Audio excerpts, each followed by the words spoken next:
In an industry stuffed with marketing bullshit, empty promises, and shiny-suited liars, one woman's had enough. She knows what it's like to have the wrong clients, no money, and no time for fun. But she also knows how to fix it. And on the Business for Superheroes show, she promises to tell the down and dirty truth about business, sales, and running away with the circus. Here's your host, Vicky Fraser. Hello and welcome to the Business for Superheroes show. I'm Vicky Fraser and this is my husband Joe. Hello. Hello and Happy New Year. Happy New Year. Happy New Year. It is the first podcast that we have recorded of 2019, which sounds a little bit like the future. And we are drinking gin and tonic. Cheers, Joe. Cheers. Cheers. Actually, it's very unusual. So, my lovely client, Teresa. Hi, Teresa. Hi, Teresa. Sent me and Joe a Christmas gift. Arrived just before Christmas to get us into the Christmas spirit, but actually I thought it would be perfect for doing one little bottle per podcast because she sent us a little box of gins from a company called Il Gusto, I think. Il Gusto. This is like a label written for people who are much younger than me. This is gin, premium quality craft gin, raspberry and rosemary. It's very nice. It's very nice. And we've got it with tonic. We're drinking it with tonic and the most giant ice cube you've ever seen. Indeed. And it's very nice. I like it very much. It's lovely, isn't it? It's a little bit fruity and a little bit tangy. Yeah. And we've got a whole box full of them. If there's any rustling whilst this is being recorded, it's because there's a little bag of chocolate coins in front of me that I'm going to very, very quietly try and eat. I had not thought of that. I would have moved them. Welcome back to the podcast because we've had a few weeks off, haven't we? I've been recording interviews and those have gone out, but. Yeah. I thought I'd been sidelined, basically. No, not at all. Because we still haven't finished. We've had a big gap. We still haven't finished the 7 quirks of successful business. You're kidding? No, so we're still on doing that. Quark number 7. Oh, thank goodness. Yeah, the last one. And quark number 7 is have your own media. Have your own media? Yeah. So not like Rupert Murdoch. Good. Or, I don't know, maybe a little bit like Rupert Murdoch, but without the evil. Yes, without the evil overlord. Yeah. James Bond villain-esque type behaviour. Yeah, because if you control the media, you control people's minds. Which is why Brexit happened. Ooh, controversial. Ooh, controversial! And also because nobody under the age of 60 voted for it. Anyway, anyway, moving swiftly on. No, this is like... No, not Hang on, swiftly let me get a soapbox. In all seriousness, you know, having your own media is very, very important because otherwise people will listen and watch other people's media and you have no control over that whatsoever. And, you know, one of the marvellous and frightening things about having a free media, or, you know, in some cases not so much a free media, is that you can say and put out there whatever you like. And, you know, whatever your agenda is, you can forward it. And we have seen that with, you know, the Mirror Group and, you know, other giant media empires. Mm-hmm. And they all have a very clear agenda. And everything they put out there, all of the opinion pieces, all of the articles that with their biases are put out there for a reason. They are to further the interests of the shareholders of the newspapers. I mean, yeah, they're putting the news out there as well, but, you know, there's always a slant on it. It's a version of the news, isn't it? It's a version of the news, yeah. Which is why it's really important to read a variety of different sources for your news. And most people don't do that because they're like, who's got the time? So I would just say choose your media very carefully. Because otherwise you end up, you know, in the shitty political situation we are in at the moment.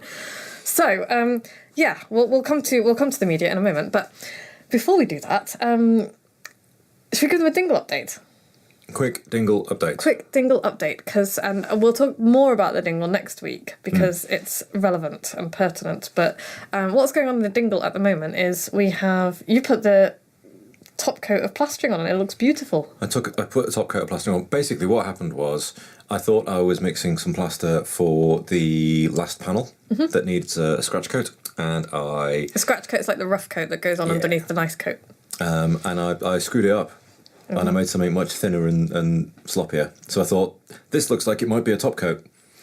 So that's why I top coated a thing. Yeah, it's lovely. Looks great. Does it pass the Vicky quality test? Well, we're in a one-kill cottage. Crikey. Yeah. So that's what we've been doing. But we'll talk more about the Dingle next week because it's very relevant to... We built a little bit of a wall. Oh, we built a little bit of wall, yeah, with cork panels and lime sticky glue. Which was fun. Yeah, it was fun. And if you want to find out more about the Dingle, you can follow us on projectdingle.co.uk. That's our renovation blog. Yeah. So anyway, and that's my media. That's our personal media.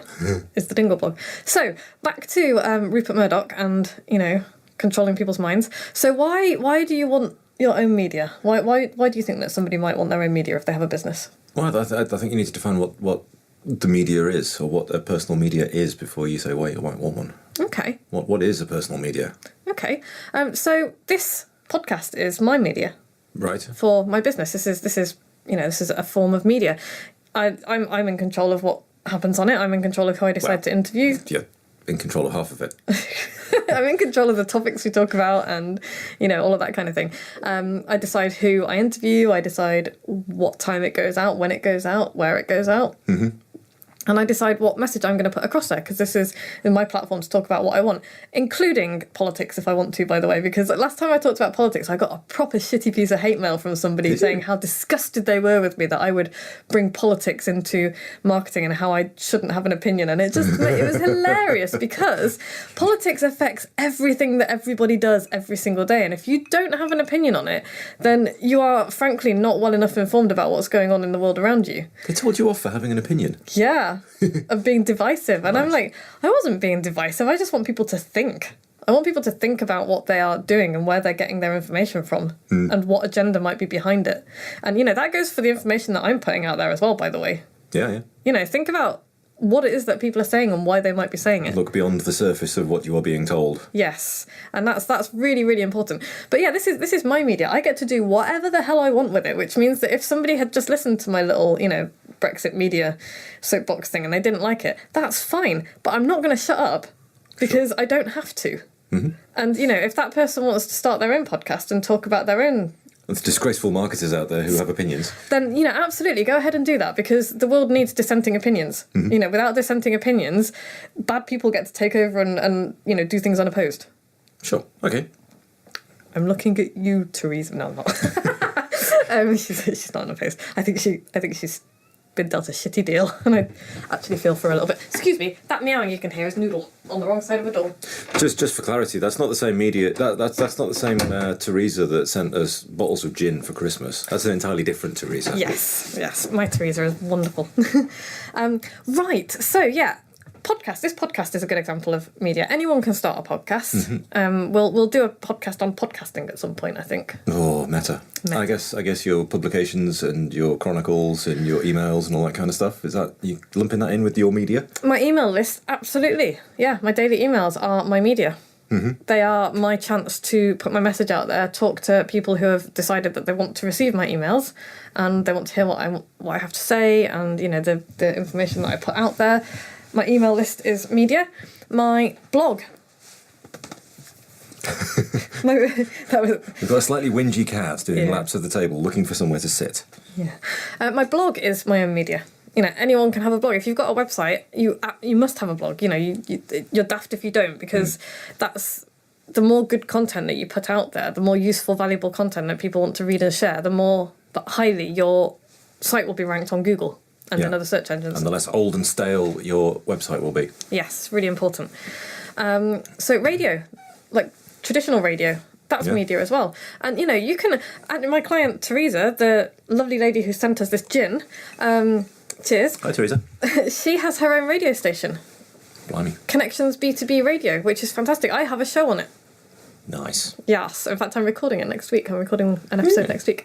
So yeah, she has her own radio station, which is really cool because she's building a business network of business owners and, helping them to grow and all the rest of it. That doesn't mean you have to, 50 years ago, having your own radio station would mean you had a transmission equipment and enormous aerials and maintenance and enormous electricity bills and all the rest of it. Now it just means you sort it out on the internet. You do, but having said that, she's actually got a recording studio and it's great. And I'm learning all sorts of things because she's got a guy who's been a radio presenter for a long, long time, and he's consulting and doing stuff with them. But I've learned all sorts of things. Like you can have a certain amount of bandwidth or airtime or something for free or for not very much, but once you get to a certain point, it becomes just like mind-bogglingly expensive. So if you're wanting to like rival, the BBC, it would cost you $500,000 a year kind of thing. Mm-hmm. But yeah, I mean, you can put radio out. Have your own radio station, have your own radio channel. Podcasting is really the way that most people are going to do that, because it's a lot easier to do technology-wise, and Yeah, I mean, a radio station, I guess you're expecting people to turn it on and listen to you live, pretty much. Yeah. And that's hard to achieve because it involves somebody sitting there transmitting all the time. Yeah, and I mean, I think they have got... they've got stuff on a loop at the moment, and they're doing looped stuff and all the rest of it. But as the premise grows, they're going to have more and more, more and more people doing shows, more content, all the rest of it. So yeah, they're going to have that kind of going 24/7 eventually. Crikey. My superhero Jamie runs a radio show up in Sheffield, which I've been on a couple of times. Hi, Jamie. Hi, Jamie. And yeah, so you can have a show on the radio. Approach a local radio station. If there's a lot of local radio stations out there, not just the BBC, but smaller local radio stations who are crying out for content, offer them a show. That's a good idea. It's a good idea. I just came up with that off the top of my head. Yeah, you said earlier, my printed newsletter, my chronicles that I send out to my superheroes. Your column. Oh, my column in the Hereford Times. Yeah. I write a column in the Hereford Times, semi-regular column in the Hereford Times. That's of course that's not my media, but it's my message. I'm talking about having your own media. Okay. Yeah, so yeah, if you can get a column, that's great. If you can get a show on somebody else's radio station, that's great. But I'm talking about owning your own media here. So like this podcast is mine. Well, yours and mine, but mine. Mostly mine. Mostly mine. My email list is mine. My blog is mine. My printed newsletter that the superheroes get, that's mine as well. And the free newsletter that I used to do a few years ago, that was also mine. And when my new book comes out, when you order my new book in March, which is when it's launched, and I can give you a launch date. Ooh, should we give them a launch date? Really? Oh no, let's tease that at the end. We'll give them a launch date at the end. But when you order my new book, you will also get free membership of my new newsletter. So that's gonna come out once a month, and it's gonna be 4 pages full of goodies. Cool. And it's gonna be all about how to write your own book and then use it to dominate the world. Excellent. Yeah. So yeah, what else? Social media content. You don't own the platform, but you own the message that you put out there, and you own your Facebook page for as long as they allow you to have it. You own your Instagram, profile for as long as they... Just remember, with social media, if they decide they don't like you anymore, they will shut you down, and there's nothing you can do about it. It is not a democracy. You have no rights to that platform. It's they own it. It's theirs. It's called sharecropping. You're sharecropping from them, and you are there on their sufferance. So if they decide that they don't like something you've done, they can kick your account to the curb, and you won't get it back, and you'll lose all those followers. That's why it's so important to have your own media elsewhere, to have your own email list and your own blog and all of that kind of thing. A gajillion followers on Facebook is no good if Facebook actually can just cut them all off right now. Yes, and you can't talk to those Facebook followers anywhere outside Facebook unless you get them to opt into something somewhere else, because it is illegal to get their information from Facebook, and you shouldn't be able to do it. There was a way once, I think, but I don't think you can now, and if you could, you would be in a lot of trouble. Yeah. Rightly so. That's all Cambridge Analytica stuff, isn't it? Yes, exactly. So, and if you're not sure what Cambridge Analytica is, go have a look, because it's important things. So yeah, social media content, it's you're sharecropping it, it's kind of yours, but your page is yours for as long as you're allowed to have it and all the rest of it. So, you can control what you put up there, and as long as you stay within their guidelines, you pretty much use it for however you like. Video and TV. You can have your own YouTube channel. For sure. We know people who do that very well. Yes. And again, YouTube, you don't own it, so you've got to be a bit careful with it, because one of my friends had his account disabled because he had uploaded too many videos at once, and they were like, oh, you're spamming. He wasn't. He just had uploaded too many videos at the same time. Okay. He should have spread them out a bit, and they decided that he was spamming. So again, that's a really good example of how you can just get your account flushed down the loo. For goodness sake, if you're going to upload videos to YouTube, keep the videos yourself. Don't just let YouTube look after them in their entirety. The only copy on YouTube would be foolish. Yes. And there are other ways to upload videos as well. Like, you can start your own video channel. I mean, not using something like... I'm not suggesting you build a YouTube. But there are other hosting services like Amazon AWS and Dropbox and all those kind of things. You can host your videos in there and put them on a channel on your website if you wanted to do it that Vimeo way. and all that kind of stuff as well. That's more. Well, Vimeo is just another YouTube, really. So, but have your own YouTube channel, have your own Vimeo channel. Look at their rules and regulations and abide by them, because they will take you down. They will take you down, and if that's the only place, everything that you do with your media should be aimed at getting people off somebody else's platform and onto your own platform. So, okay, that's important. That's really important, because use YouTube, use Facebook, use social media. It's great. Just don't have that as your only thing. So whenever somebody is looking at my videos on YouTube or something, my call to action is always to get them off that media and onto my website. It's like, go read this article, or go and sign up for my emails here, or go and do this, because otherwise I've just got no control over them. I can't do anything with that information. I can't control the dialogue. Yeah, thousands of people have watched your video. Well, that's great. Nothing happened. Yes. The point is, you don't know if something's happened. I mean, if you get a spike in sales, probably something's happened, but you don't really know what to attribute it to. And that's a problem. So, and that's an entirely different topic for a different day, I suppose. But yeah, have your own video channel or TV channel, And with video as well, this is super important. A few stats for you from video. HubSpot did some research. HubSpot is a trustworthy kind of online techie platform type of thing. 72% of people would rather use video to learn about a product or service than read about it. If there's video and text on the page, they'll have a look at the video. 72% of people will watch the video. That does not mean that you shouldn't ever be writing anything again, because there are people like me who don't watch video. And if you're a person who doesn't watch video like me, do not assume that just because you don't, other people don't either. Because I know that 72% of people would rather watch a video. So I'm going to be doing more and more video as this year progresses, as I get more comfortable with it. Because I would be stupid not to. Yeah. So yeah, video is just going to go up and up. I think I read some information somewhere that said research from Cisco. Says that video will represent 80% of all internet traffic by 2021. 80% of all internet traffic. That doesn't surprise me. No. At all. And so also with that, you've got to think about YouTube as a new version of Google, a different version. YouTube is a search engine. That's, if people are searching for... If I'm searching for a how-to, like how do I apply eyeliner so I don't look like a panda, then it's going to send me to YouTube. It's going to send me to content on YouTube. Yeah. And once I'm there, if I don't like what I found, I'm going to search again within YouTube, because that's where I'm going to get the useful information from. So you can't ignore this. Just because you don't like video, you've got to do it. Yeah. I think. So hang on, we've defined media. We've talked about other people's platforms and bringing people onto your own and all that kind of stuff. What am I using the media for? What's the point? What's the purpose? Controlling people's minds. No, that's not true. It's a little bit true. A little bit true. Yeah. So it's to build relationships. Okay. Really. And so that you can meet people where they already are. If people are already searching for information that you have on YouTube, why are you not there giving them that information on YouTube? They can't find you if you're not there. Well, giving is not selling, though, is it? No, it's not selling. Okay. So, yeah, I mean, there's... People don't get my Chronicle for free. They get it when they're a member of the superheroes. But I put a lot of good stuff out there. This podcast is free. The videos that I put out there are free. Flamingo Friday videos, my daily emails are free. And the whole point of that is to build relationships. I give value because I give people useful information, tips, that kind of thing. I entertain people, I hope. People tell me I do. I inspire people to do things. I motivate them to get off their asses and do the thing they need to do. And then when they're ready, they'll take the next step. Which hopefully involves... giving me money. Improving, the cash flow of your business. Yeah. And, it's how business has been done since the dawn of time. You build a relationship with somebody, and then you nurture that relationship, and then at some point, they will buy from you.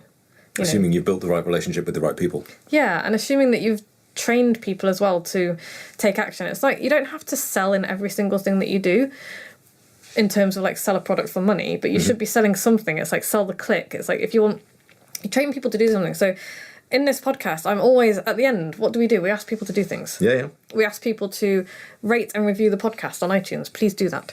We ask people to buy my book sometimes. We ask people to join my book club. We ask people to join the superheroes sometimes. And, a lot of the time nobody does anything, I'm sure, but sometimes they do. And the fact that I'm asking people to is training people to expect to hear it. The problem comes when you give away a lot of free stuff and then, for like a month or whatever, or 2 months, and then suddenly you try and sell something, people will turn on you. They will cut you because they do not like that, because you have trained them to expect lots of free goodies. Yeah. And then to suddenly ask them for payment, they're not going to be happy with you. So it's building a relationship, and it's being where people are already. And it's being everywhere as well, all the time, so that you're top of mind. Omnipresent, yes. And there's a little bit of control in there as well, because you get to control your message. You get to control what people see, what people hear. They get your take on things, not somebody else's third-party take. So, the successful business owners don't just share loads of other people's articles and things. It's like, I will share useful articles that I find, but most of the stuff that comes out of my head, comes out of this computer, is created by me. It's my opinions, it's my take on things, it's my experience.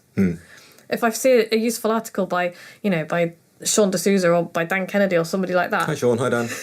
I will absolutely share them, because I like talking about other people that I learn from and all the rest of it. But most of the stuff that I put out there is my own media. I've created it. Okay. And that's really important, because I see a lot of kind of struggling business owners and wannabes, a lot of wannabe gurus as well, and they share motivational quotes, and they share a bazillion articles from other people, and I never see them create anything of their own, never Pictures anything of original. people on top of mountains and stuff. Yeah, but nothing that they've put out there themselves. Yeah, it's not building any kind of credibility, it's not building any kind of a reputation of your own. At best, all they're ever going to achieve is being a funnel. They might follower. They might concentrate. If they know 100 gurus, they might filter it down to manageable lumps for somebody, but it's not really anything that they wouldn't get from somewhere else. No, and that's not building your own. That's not building your own followers either. You want to be a leader. The most successful business owners are leaders in their field. They lead people to do things, and you might be thinking, well, I don't need leadership traits. I don't need to do this, that, and the other. But actually, you do. I think there's a whole podcast in that. So it took me a long time to realise that I was in a leadership role and a leader. But once I did, everything became a bit more comfortable. And you can't lead people by sharing other people's stuff, because it makes you a follower of them. Yeah. And, there's nothing wrong with that, but that can't be the only thing that you do. If you are confident enough to have your own business and to charge for doing what you do, you know enough to have your own media and put your own opinions up and your own take on things out there. Okay. Yeah. Cool. So you can do several of the things that we've mentioned. Podcasts, email lists, blogs, printed newsletters, social media content, video and TV. Can you think of any other media? Radio? Yeah, radio. I don't know, really. All sorts of things. No. Websites and all that kind of jazz, but yeah, it all kind of comes under the other things, really. I mean, you can and should do several of these things. Don't try and do all of them all at once, because that's crazy talk. But you want to be all over the place. You want to be where people are. And having several different forms of media will do that. And you don't have to do tons of work either, because I could turned podcasts into articles before. I've turned articles into podcasts. I've turned daily emails into podcasts into articles, and you repurpose columns. stuff.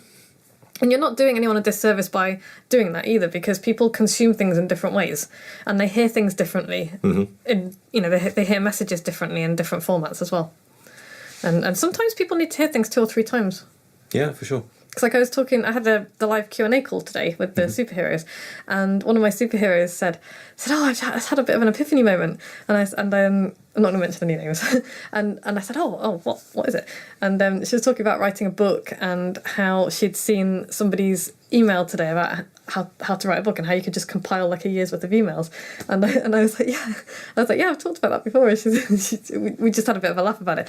She when she heard it from me before, it wasn't the right time for her to hear it, and I've had that happen to me lots of times over the years. You need to hear it at the right time, and perhaps in the right way as well.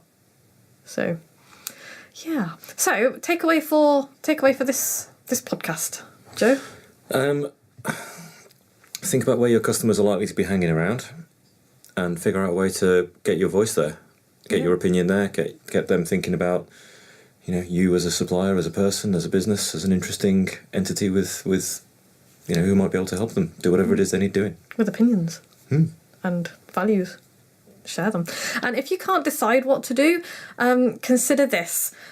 Video will be 80% of all internet traffic by 2021. There will be nearly 1.9 billion internet viewed video users by 2021, and they'll be watching 3 trillion minutes of video per month. So if you can't decide what to do, and you don't want to do anything else, do video.